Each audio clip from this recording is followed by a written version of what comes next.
my PO preference is that you unmute and say POI. I'll accept the POI once I'm done with the specific mechanism or the argument I'm doing. With that, I'll be starting my speech in the self count of 3, 2, 1. The strongest form of resistance is not refusing to work. It is showing the world exactly how much work you were doing all along. And that is precisely the reason why we support this motion. I'll mainly be doing two things in my speech. I'll be talking about my first argument, which is why conventional strike is really harmful. And secondly, I'll be talking about why, on our counterfactual, Italian strikes are good. But before moving to my arguments, I would like to address what these public service industries actually are. The public service industries are industries which the public is heavily dependent on. Not rich people, every person, every citizen of the country, whether it is poor or rich, and these industries are funded by the government. With that said, I would like to proceed with my argument. My first argument is that why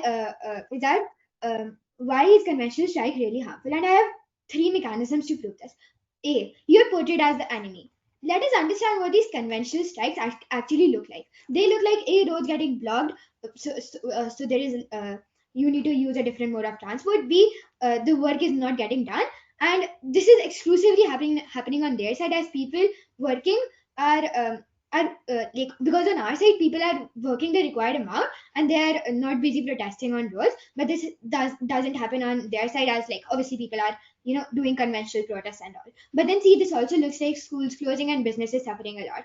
And the problem with this is that the government and media can easily frame this strike as workers becoming selfish or unreasonable and holding society hostage. And the second problem with this is that the workers become at fault and therefore they are villainized. The impact of this is that the workers lose public sympathy because the public feels like they're just being completely unreasonable, and B, this makes it easier for the government to ignore your demand by villainizing you, which I'll be talking about afterwards. But most importantly, it affects the vulnerable people the most.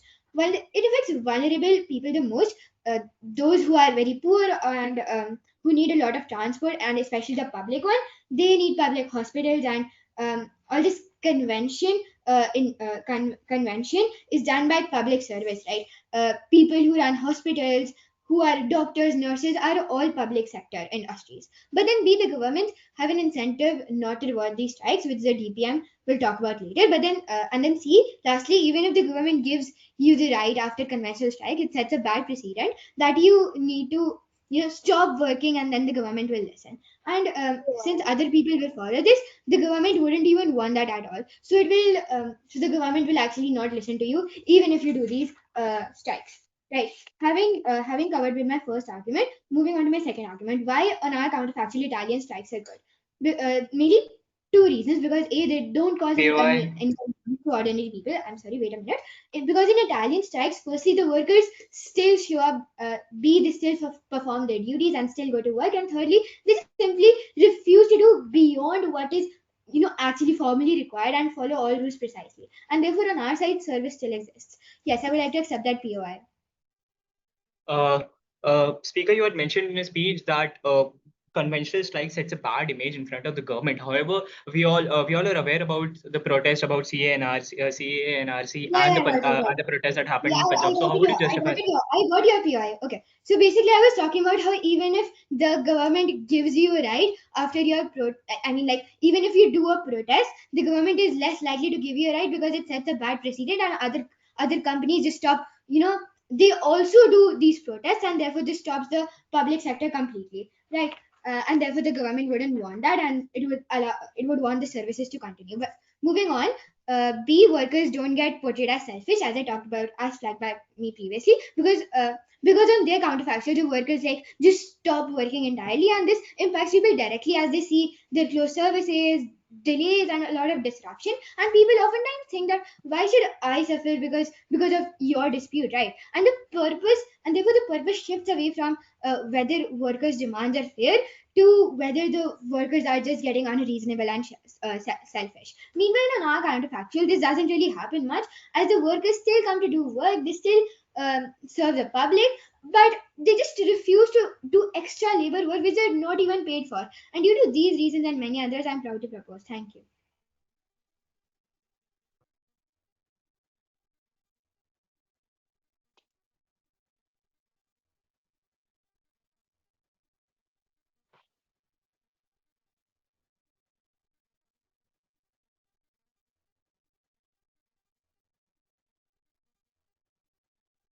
leader of opposition. Yes, so just a second. I'm just setting my timer. Yeah, am I audible and visible to everyone? Yes, you are. Perfect. So just a second. Yeah, I'll be starting at a self count of three, two, and one. Panel, I want to start by being completely honest about something. The Italian strike sounds reasonable. Workers show up, the hospitals stay open, the trains run, slowly, however they run. Nobody loses wages, nobody gets arrested on a picket line, and the government bet has just spent their entire time telling that this is the most responsible, modern, sophisticated alternative to the blunt instrument of the conventional strike. And I'd almost agree. However, only if a strike were a pressure tactic, if it were just about inconveniencing an employer until they fold, if it were purely mechanical, pull this lever, get this outcome. However, ladies and gentlemen, the fact of the matter is that a strike is not this. And the moment you understand what a strike actually is, the government's case falls apart completely. Manil, we must address the fact that a strike is a democratic act. It is not a disruption, it is not a negotiating chip, a democratic act. It is the moment when workers who have been ignored, underpaid, overworked, and talked past in every other forum say publicly, visibly, together that enough is enough. It is the moment that forces a conversation that power would prefer never to happen. And visibility is not a side effect of that act. Visibility is the whole point behind such a strike. Think about what is different about a public service industry. When a union in a private firm strikes, they are putting pressure on a board, on shareholders, on a management team with a profit motive and investors breathing down their neck. There is a direct financial mechanism that forces resolution. Every day the strike continues, money bleeds. However, in a public sector industry, the employer is the state, and the state does not bleed money the same way a firm does. It has political capital instead. It has the ability to wait, it has the ability to reframe, to blame the union in the press, to tell the public that the workers are being unreasonable. The only thing that moves a state employer is public pressure, and public pressure requires the public to know what is happening. The Italian strike, which government is suggesting, guarantees that this situation does not arise. Ladies and gentlemen, now here's the mechanism that the government today hasn't answered. Work to rule means workers arrive, comply with every contractual obligation to the letter, and do nothing more. Services slow down, outputs degrade, the citizen waiting for their passport, their hospital appointment, their bus, they feel it, but they don't know why. There is no picket line to explain it, no news coverage of workers standing together, no visible act of collective refusal that makes the dispute legible to the public. What they experience instead is a system that seems to be failing quietly without explanation. And when a public service appears to be failing without explanation, the instinct is not to demand the employer to settle the dispute. The instinct is to question whether the workers are competent, whether the service is worth funding, whether the union is a problem to be managed rather than a workforce to be heard. The Italian strike doesn't reduce leverage, ladies and gentlemen, it actively inverts it. It takes the moral clarity of workers standing together for fair treatment and turns it into bureaucratic slowdown that the public resents without understanding. Now, I want you to say something about solidarity because the government has treated it as something as a sentimental concern, a nice thing, but secondary to effectiveness. Understand that solidarity is not decorative in nature. When workers go on a conventional strike, they make a personal sacrifice together. They lose wages, they stand on picket lines in the rain, they face the possibility that the employer will try to break them, and in doing that together, they build something that survives the dispute and extend into the next one and the one after that.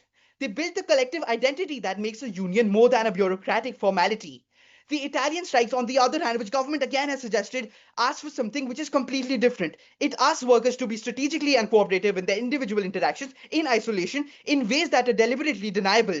Ladies and gentlemen, that is managed resentment which goes against the very essence of what a strike does. It keeps people miserable for a longer period of time. Now, there's something else as well. Work to rule is, by its own description, passive aggressive. That matters in today's debate because workers in public services are often people who care deeply about what they do. Nurses who want to treat patients properly, teachers who want to actually teach. Asking Why? those workers to have malicious compliance, protected time, to deliberately do their jobs badly within the rules, to treat their own professional standards as a weapon, that has a cost to the people doing it that goes beyond wages. It asks them to do something that they don't want to be. And over time, a workforce asked to perform that kind of alienated compliance becomes exactly what the employer always accused them of being.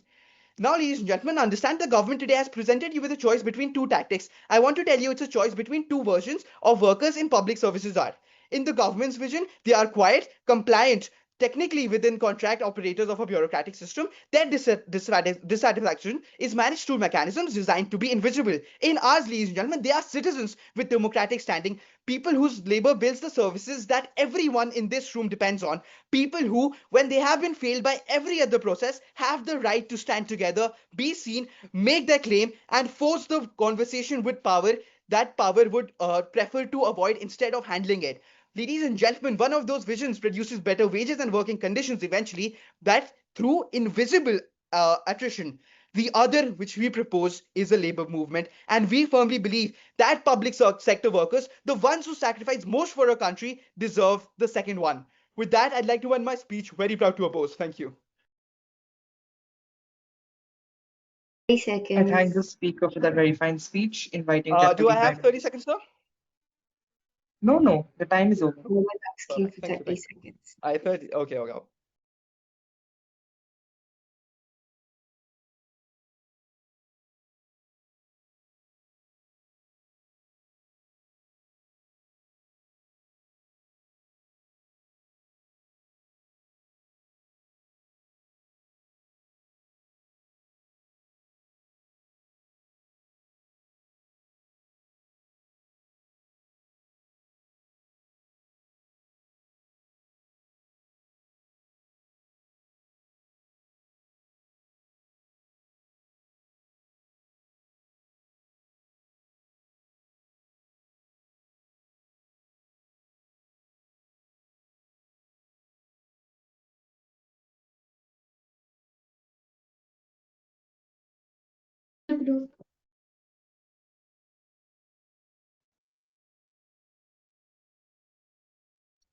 Yeah, so can everybody hear me and see me?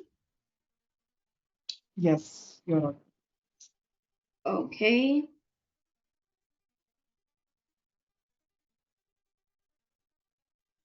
So my PI preference is obviously verbal. Please do not badger. Also, if I think that I understand your PI, I will cut you off. Uh, that is not to say that I won't be reasonable in my cutting off, but kindly do not badger if I have cut you off or continue speaking, right? So I'll be starting my speech at the self count of three, two, one. I'll mainly be doing three things in my speech. A, give rebuttals. B, move forward with my own argument, explaining why Italian strikes will actually be effective and more effective than conventional strikes.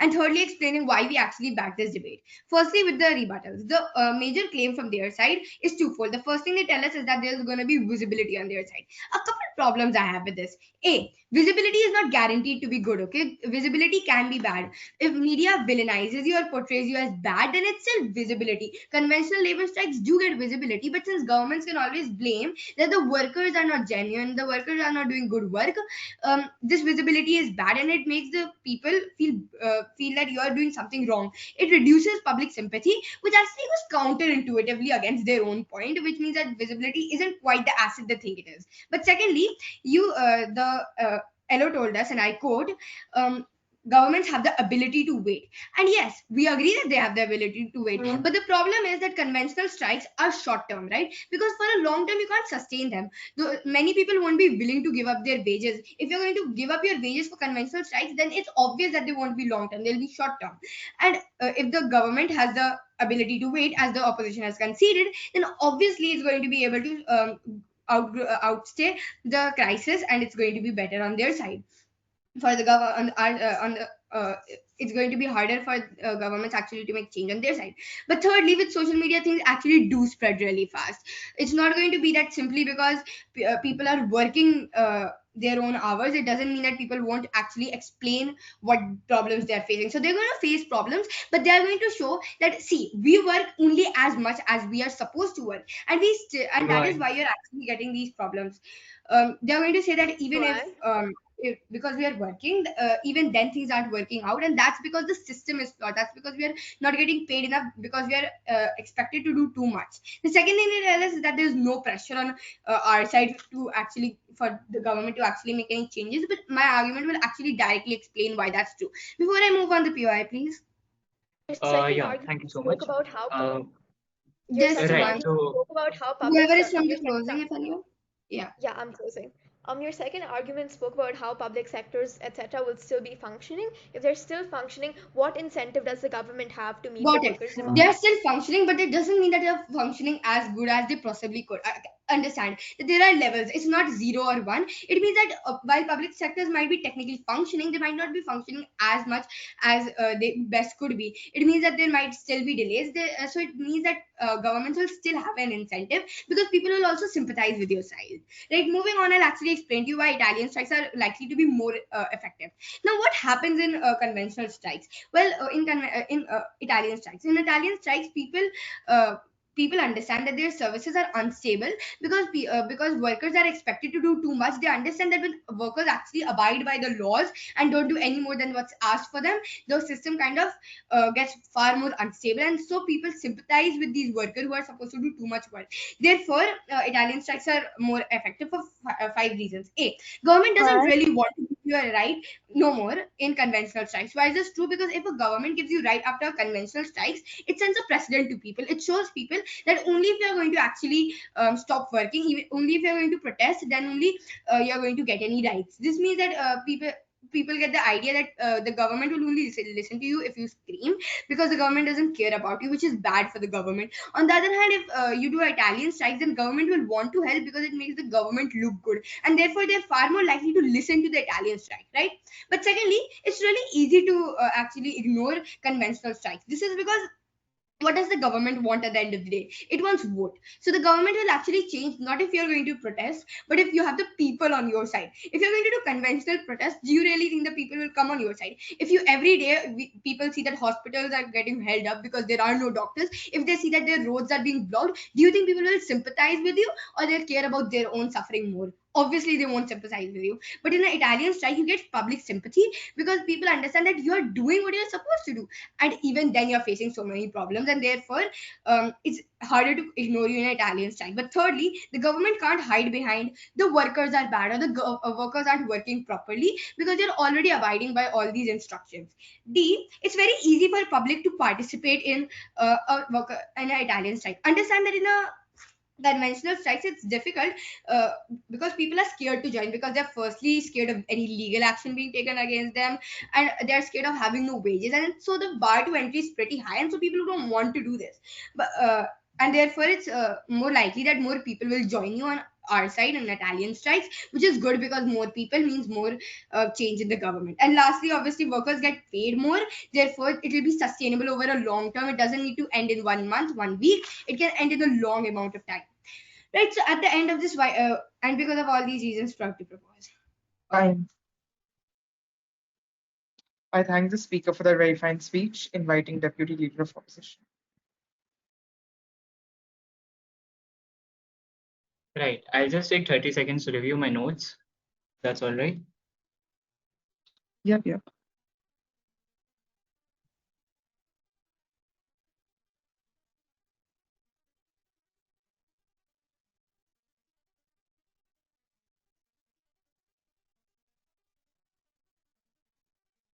All right. Am I visible? Yes, you are. All right. Perfect. I'll be starting in the self count of 3, 2, 1.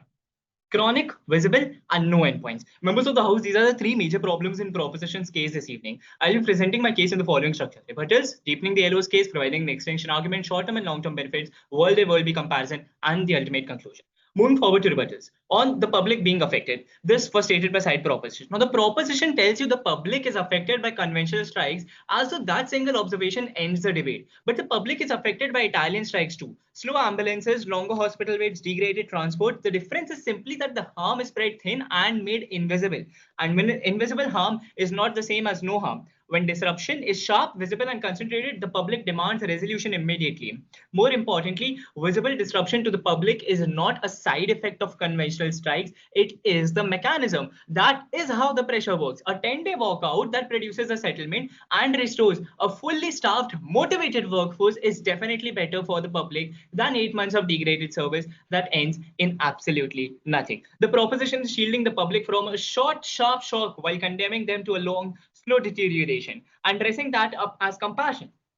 Furthermore, on setting up a bad image in front of the government, this is the most revealing argument that the proposition has made all evening because it tells you exactly whose interest they are serving. And before rebutting this, I would like to tell that the bad image members of the House was already set when the workers weren't being treated fairly. They are asking unpaid nurses, teachers, and transport workers to manage their image in front of the very institution that is underpaying them. That is not a labor rights argument, that is a request for the workers to make themselves easier to ignore. Governments do not respect unions because these unions have a good image. They respect unions because those unions have proven they can inflict political and economic costs too high to observe. Every major labor victory in history, the minimum wage, the 8-hour working day, paid leave was won by workers who made governments deeply uncomfortable, not by workers who were very careful to look reasonable.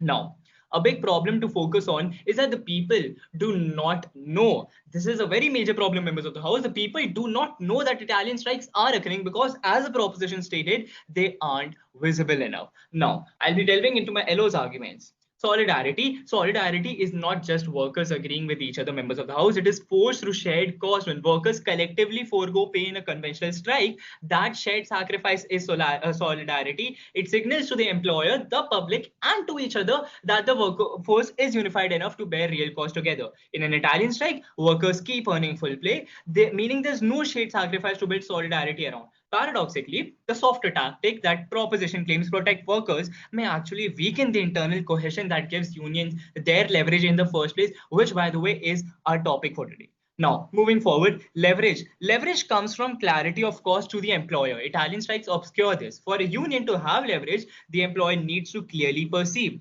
this dispute is costing us X, and it ends when we negotiate. Conventional strikes provide this, a visible escalating attributable cost. Right? Italian strikes, as the LO notes, only disrupt services, but disruption alone is not leverage if the employer or the government can't cleanly attribute cause or cause to it and can't identify a clear endpoint to negotiate towards. And because, ladies and gentlemen, that is what the purpose of a strike is, right? Moving forward towards the extension of my speech about a visible disruption.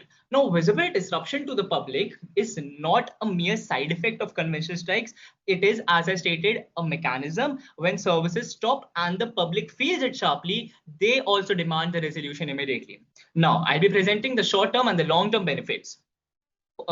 So, short-term benefits, the single biggest immediate advantage of a conventional strike is that it creates an unmissable moment of pressure. When buses stop running, hospitals operate on skeleton staff, or schools close their doors, the disruption is impossible for the government or management to quietly absorb or manage. It forces an urgent, I'll take that later. It forces an urgent response in a way that a slightly slower service simply never will. Italian strikes can be managed, rescheduled around, and quietly compensated for. A full walkout cannot. Conventional strikes also send a crystal clear message to the public about exactly how serious the situation is. Workers, desperate workers who are willing to give up their wages are workers, and ordinary people understand that instinctively. That moral weight, that visible sacrifice, that builds public sympathy far faster than a slowdown that most commuters might just catch up to the usual inefficiency. I'll take that POI now. Moving forward to long-term benefits, over time, conventional strikes build a union's reputation for being willing to fight seriously. A union that has walked out and won, or even walked out and fought hard, is taken far more seriously in every future negotiation than one that has only ever slowed down lightly. Management knows that the threat is real, that is credible and costly, which means they're more likely to offer fair terms before a dispute even escalates to action in the first place. Conventional strikes also produce faster, cleaner resolutions because the cost to both sides is high and immediate. Now, members of the House, moving forward towards the comparison between World A and World B. For context, World A is a place where conventional strikes happen. World B is a place where Italian strikes occur. What is the difference between both worlds? In World A, the labor union has far more respect than And World B. They are offered fair terms at the very first instance instead of making them go on strikes again and again for fair wages. Because in World A, management has already felt a conventional strike, what a conventional strike costs them. Whereas in World B, the labor union has almost no respect due to the inefficient way of protesting, which leads to very less reforms. Now, ultimately, I'd like to present why and the OO should take the cup home. Our points were based on logic, practicality, efficiency. We presented real life examples, we presented short term, long term benefits, we presented World A, World B comparison, and for these very reasons, I'm so proud of this. I thank the speaker for that fine speech. Please keep a strict eye on timer. We will not write anything you say beyond 5:15. With that, member of Gov, the floor is yours. 30 seconds, please.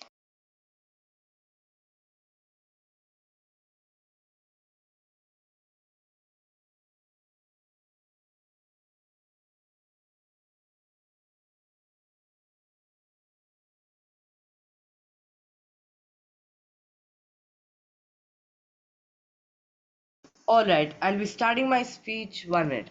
Sorry. Yes. Hope I'm audible and visible.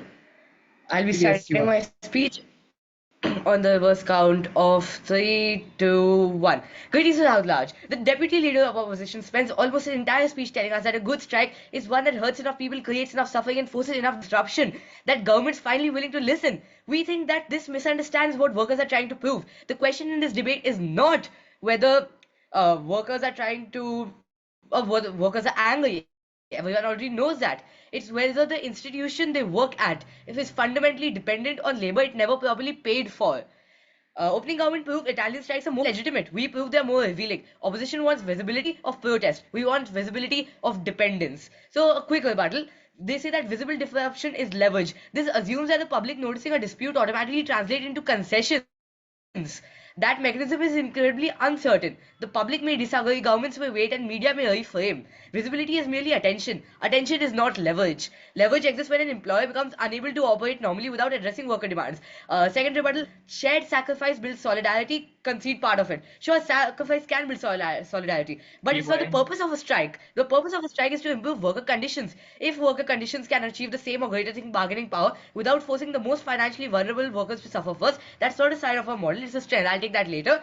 The public doesn't know, they say, this because opposition simultaneously tells us that services degrade under Italian strikes, while workers are quite visibly showing up to work. The obvious question becomes, why does the system only function when workers constantly exceed their contractual obligations? So, my extension, assertion that Italian strikes reveal hidden extraction in a way conventional strikes never can. Throughout this debate, both sides have treated a strike as a tool for generating pressure. We think that that misses the deeper purpose of collective action.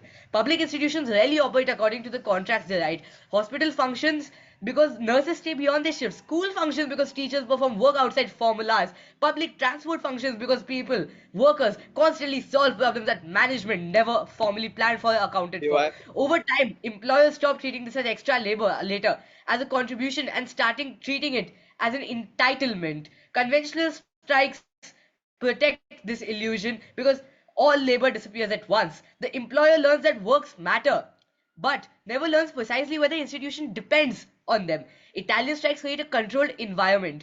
Experiment. Workers perform every obligation they agreed to, perform and withdraw everything they never agreed to perform really. If services begin deteriorating under these conditions, management can no longer blame worker absence. Every delay becomes evidence that the institution was only functioning because workers were continuously providing labor they were never PY. contractually required to provide. Workers are no longer merely demanding recognition; they're proving ongoing extraction. Yes, PY. All right. So you said that you want visibility of dependence rather than visibility of the protest. However, the proposition has clearly mentioned that the conventional strikes have more effect on the public, thereby proving that the dependence is far greater. Therefore, conventional strikes do have far greater dependence. So how would you like to justify this? You say that conventional strikes have more dependency, and yes, while I do agree with that, is the thing that dependence is shown here too. It's shown in the system that people are working overtime. It's to show the reform that needs to be taken in the system. So finally, the impact of my argument that I want to continue, this fundamentally changes the conversation. Opposition wants a negotiation about compensation. We create a negotiation about legitimacy. The employers no longer ask whether why worker deserves more. The employer is forced to explain why the institution was built around unpaid sacrifice in the first place.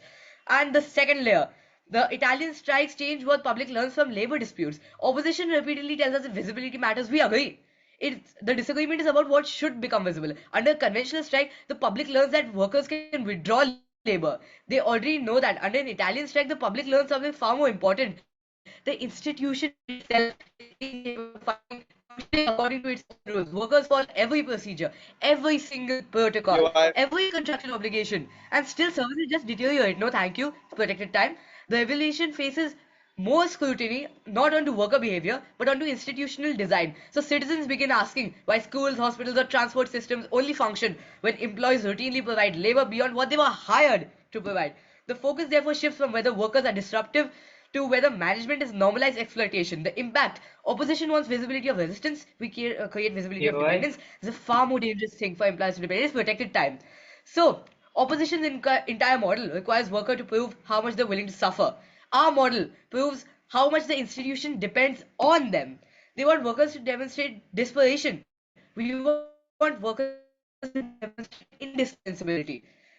Therefore, Italian strikes are uniquely capable of revealing hidden dependence on unpaid labor. Once that it becomes visible, the employer is no longer negotiating wages alone. They are forced to justify the way the institution is organized. Thank you. Rest my case for outer purpose. I thank the speaker for their very fine speech, inviting member of opposition.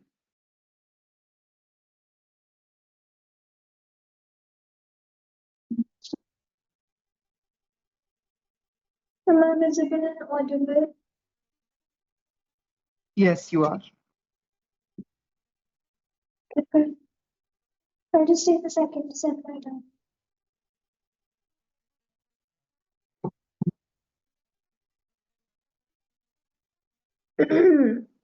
I'll start in the backwards count of 3, 2, 1.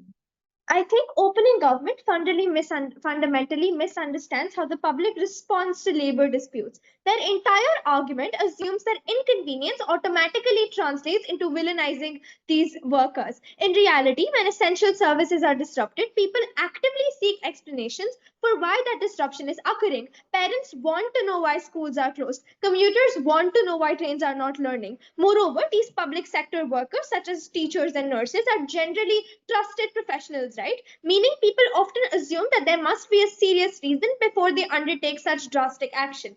Finally, conventional strikes become highly visible political events on our side, ensuring that unions have opportunities to explain their grievances publicly. Ironically, Italian strikes create a greater risk of villainization because citizens experience declining service quality without actually knowing why that service quality is declining in the first place. Moving on to my first argument on how this allows governments to pull up a facade and avoid accountability. The fundamental purpose of a strike is not to inconvenience an employer. It is to force society to recognize that a serious conflict exists between the workers and the institutions employing them. Conventional strikes achieve this because they create a visible disruption that demands explanation.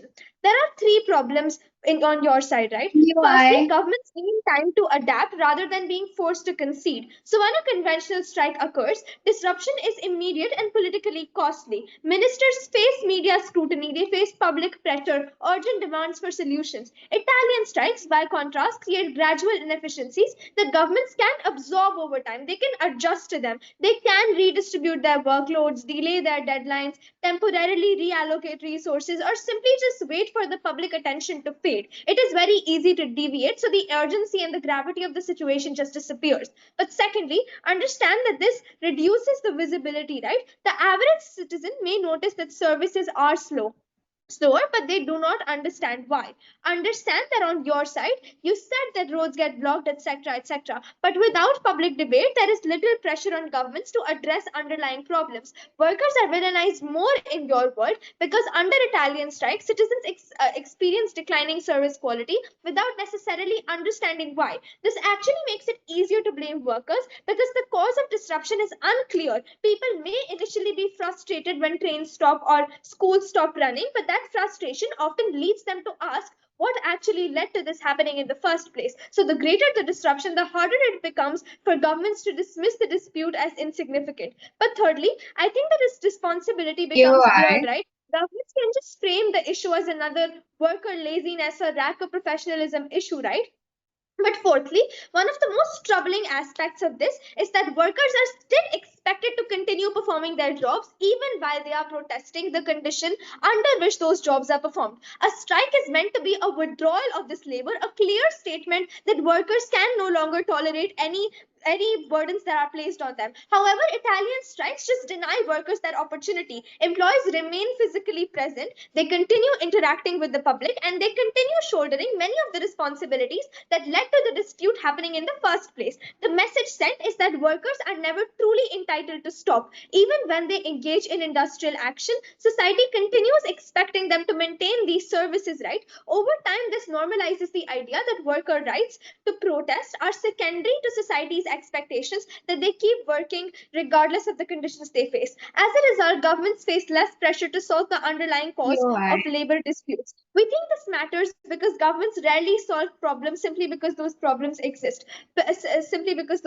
exist. Unless the opening benches don't explain the last mechanism that we told you on how the workers are still expected to work, we don't think they complete this argument. And if they don't explain why this is actually important, which we tell you is important because it actually leads to change, they cannot take this argument. We can take it. Before I move to second PY, If people see the disruption but blame the workers rather than the employers, how does that actually help you? I told you that they won't blame the workers, right? They'll try to find the underlying causes. I think I stated that enough in my first argument, and I started with that in my introduction. Moving on to argument two, right? We think that labor arguments are powerful because workers never possessed economic leverage alone. They've been powerful because they created a shared identity. This creates three major problems in their world. None of these problems have been met out by opening. Firstly, workers stop seeing themselves as participants in a collective struggle. Conventional strikes create powerful movements on our side where thousands of workers stand together, share experiences, reinforce a common identity. Second, that collective sacrifice disappears because historically labor movements gained legitimacy because workers were willing to endure these costs together. They lost wages together, they faced criticism together. Their sacrifice signaled that their concerns were genuine and urgent. And third, the public becomes less likely to view the workers as part of a broader movement. Conventional strikes create visible movements Time. of collective action that attract media coverage and public attention. We think this is extremely important, and Italian strikes weaken the organizational capacity and solidarity and collective identity that force labor unions into securing victories. And that is why I'm so proud to oppose. Thank you. I thank the speaker for that speech. Also, just a note, you cannot ask POI after 4. So speakers do not ask POIs after 4. So the speaker who's speaking should not say that I want to take a POI. The person who's giving should also be mindful that it's protected time, so I should not ask a POI. Please be mindful of that. With that, proposition whip. Could you please give 30 seconds?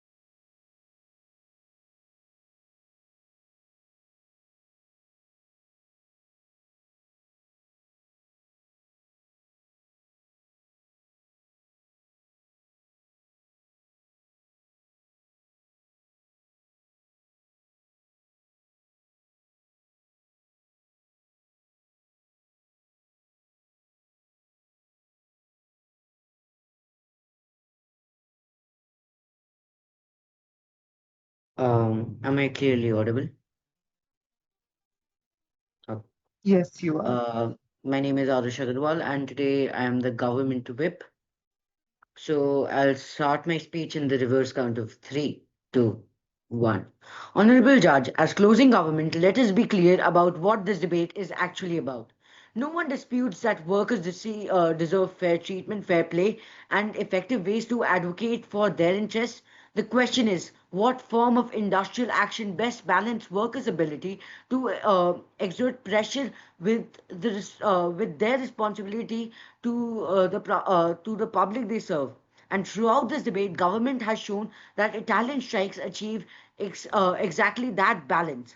Before moving to my extension, let me deal with the opposition's case. The first thing opposition tells you is that conventional strikes are necessary because they create disruption. But disruption is not inherently valuable. The purpose of industrial action is not to maximize harm, it is to create incentives for negotiation. Italian strikes still create pressure. Services slow down. Administrative burdens increase. In Government are forced to confront operational problems. The difference is that this pressure is generated without completely withdrawing essential services from the public. That matters because public sector workers do not serve corporations; they serve citizens. The second thing opposition tells you is that labor victories require confrontation, but this misunderstands the mechanism through which government makes decisions. Government are accountable not only to worker but also to the broader public. When conventional strikes shut down transport systems, hospitals or schools, the immediate victims are often ordinary people who have no control over the dispute. That creates resentment, and resentment can undermine support for workers' demands. Italian strikes avoids this problem. They allow workers to demonstrate dissatisfaction while maintaining public goodwill. POI. That makes successful negotiation more sustainable. Thirdly, opposition argues that visibility is everything, but visibility does not require complete withdrawal of labor. Italian strikes are visible. People notice delays, people notice inefficiencies.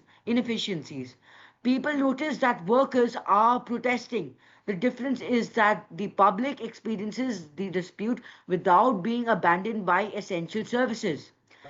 On opposition, they shut down systems. On our side, we demand for a more justified system. That distinction is crucial. Now, let me move to the central clash of this debate. Opposition repeatedly assumes that governments only respond to political crisis, but governments also respond to evidence of this systemic dysfunction. Italian strikes expose exactly that dysfunction. They reveal how much public services depend on workers' cooperation and goodwill. They demonstrate operational weakness. They create administrative and political pressure. And they do so without generating the severe social costs associated with conventional strikes. This is the most important analysis in the debate. Public sector labor disputes are fundamentally different from private sector disputes. The state has obligation to citizens. Workers in public services often occupy positions where complete withdrawal of labor can endanger vulnerable people. That means the legitimacy of industrial action matters. And legitimacy is strongest when workers can show that they are fighting for their rights while POI. continuing to uphold their responsibilities to the public. Our casual chain is very simple. Workers demonstrate dissatisfaction, services become less efficient, government faces operational and political pressure, negotiation becomes more urgent. Opposition never proves that complete shutdowns are necessary to achieve these outcomes. Instead, they assume that greater disruption automatically means greater success. That assumption is never justified. Now, let me explain what closing government uniquely adds. Opening government showed that Italian strikes allow workers to maintain public support while still exerting pressure. We agree, but our contribution is explaining why the public support is strategically valuable, because government ultimately governs on behalf of citizens. If citizens view workers as responsible and reasonable, government face stronger incentives to negotiate. If citizens view workers as causing unnecessary hardship, governments gain political space to resist demands. That is why Italian strikes are so effective. For these reasons, closing government provide the most important contribution to this debate, and government wins. Thank you, and I raise my case. I thank the speaker for their verifying speech, inviting opposition whip to conclude the round.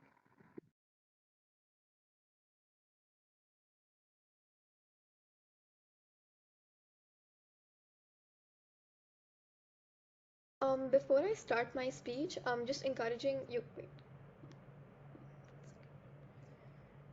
Yeah, sorry. Before I start my speech, just ask your POIs verbally because my phone ran out of charge, so I'm looking at a stopwatch on my laptop. Cool. I'll be starting on the backward count of 3, 2, 1. In the Netherlands, when in the Netherlands, gender pay laws were only passed after almost every single woman in the public sector refused to come to work for a week. They saw that things stalled, that companies literally were not working as they were before.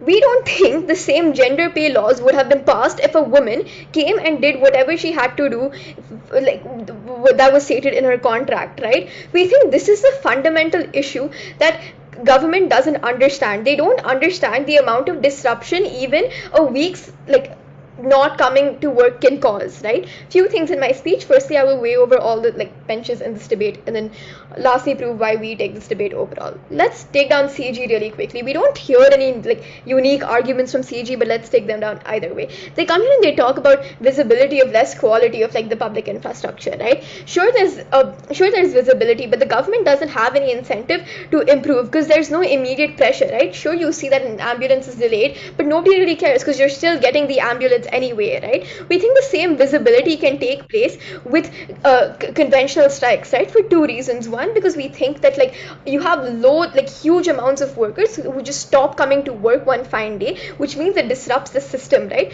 We think government shot themselves in the foot when they said that governments are also held accountable by citizens, right? Because the moment they concede to that, they concede to the fact that when citizens see that, okay, fine, the public sector isn't even working for a single day, I obviously won't blame the respected teacher who is so respected in society because we have that social narrative around her.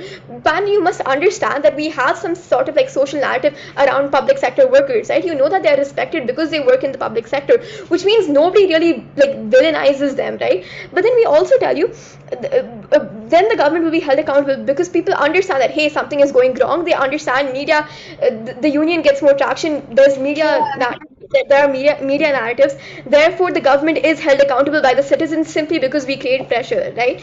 Cool. Weighing over OG really quickly, right? They come here and they tell us conventional strikes villainize workers. I've already told you why it doesn't villainize workers, but sure, even if it villainizes workers, that's not the metric of success for a labor union, right? The success is the simple amount of pressure that is generated. If a hospital is like not functioning at all, if you have schools shut down for an entire week, we think that is the pressure because ultimately the government will be held accountable. Even if the government isn't held accountable, it knows that okay, I need to do something about it. They will be forced to change. Right? And then they come here and they talk about how they'll still leave the sector functioning normally. We think that this is something both OG and CG touched upon, how the sector will still function, how you still have relief, like immediate relief, right? We think firstly, if the sector still functions normally, then what incentive do governments have to meet the workers' demands firstly? But then secondly, we think that the sector would function, you would have some sort of immediate, very high, like dangerous crisis relief even when you have workers going on strike, right? On conventional strikes, simply because public sector strikes work differently. They work differently because you still have some sort of emergency fallback mechanism. You still have a few emergency doctors there, right? Okay, cool. Before I move on to why we way over CO, I'll take that POI. Speaker, if your strategy depends on the government rewarding disruption, how do you deal with the government's incentive to avoid creating that precedent? What? We think that we're not rewarding disruption. We think that disruption is your right? Like you have a right to strike. That is what every democracy guarantees you. We don't think you should be forced to work when your worker demands are not being met. We think that disruption isn't just disruption and it's bad, right? We think that disruption is some good kind of disruption. No social movement has ever achieved change without disrupting. We think that the French Revolution only achieved change when people actively went and stormed palaces. We don't think you can achieve any change without disrupting anybody. Cool. Moving on to CO, right? CO talks about pressure and villainization. Okay, sure. But they don't tell you the dangers of Italian strikes, right? Italian strikes in and of themselves. We tell you because Italian strikes don't have visible disruptions, it's very easy to integrate it and normalize it, but also create more exploitative contracts at the beginning in and of itself. This is because A, people will always take these jobs anyway. They are respected jobs, also you need to work. But then B, we think public sector always will be more exploited because of the fact that it's working on such high like metrics, right? But then secondly, they they touch upon the whole like on the whole facade argument, but then but we provide the necessary mechanism as to why labor unions get more change. But then secondly, we impact it out. We tell you how over long term Italian strikes are harmful to workers and like and the sector alike, right? But then we also tell you why collective action is more likely on our side of the house. We tell you that workers are more likely to strike together because they know that there's a fallback mechanism. They know, as like in a hospital, every single worker is striking. We impact it out in the long term by illustrating the like what kind of a precedent an Italian strike change gets. We bring out change on our side of the house, and for all those reasons, never been prouder to oppose.